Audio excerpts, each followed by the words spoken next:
நம்ம அண்ணன் ஒருத்தர் இருக்கிறாரு, இந்த சாட்டை எச்ச மாமா பையனை நல்லா செஞ்சு விட்டுருப்பாரு. சரியான திருப்பாரு, எனக்கே தாங்க முடியல. பாருங்களேன். சோ இவன் வேறடா, நாங்களே படம் ரிலீஸ் ஆகணும் கடுப்பு மயிரில் உட்காந்துட்டு இருக்கோம். நடுவுல இந்த வந்துட்டு வெறுப்பேற்ற மாதிரி பேசிட்டு உட்காந்துட்டு இருக்கான். ஒரு வகையில் இந்த படம் தள்ளி வைக்கப்பட்டதுல விஜய் தரப்பும் தயாரிப்பாளர் தரப்பும் மகிழ்ச்சி தான் இருக்கும். ஏன்னா இது திட்டமிட்டு நடந்தது. இப்ப நீங்க தணிக்கை குழு பிரச்சனை, தணிக்கை சான்றிதழ் வழங்குற பிரச்சனை அப்படிலாம் இல்ல.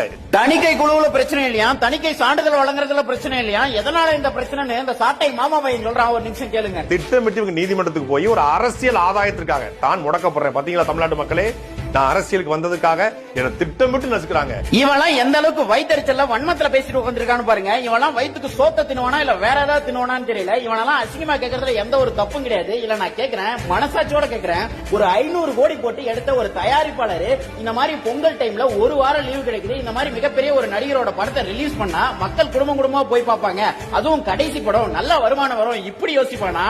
அந்த படத்துல பணத்தை வாங்கி நடிச்ச ஒரு நடிகர் ஒரு அரசியல் கட்சி ஆரம்பிச்சிருக்காரு, அவருக்கு அரசியல் ஆதாயம் கிடைக்கணும் அப்படின்னு யோசிப்பானா?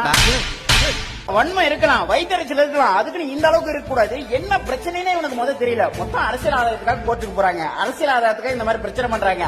இதை மட்டும் தான் சொல்றான். அதுல என்ன பிரச்சனையே தெரியல. சென்சார்ல பிரச்சனை, சென்சார் சான்றிதழ் கொடுக்க மாட்டேங்கிறாங்க, அதை பத்தி பேசுறானா? அதை விட்டுவிட்டு அரசியல் ஆதாயத்துக்காக பண்றாங்க.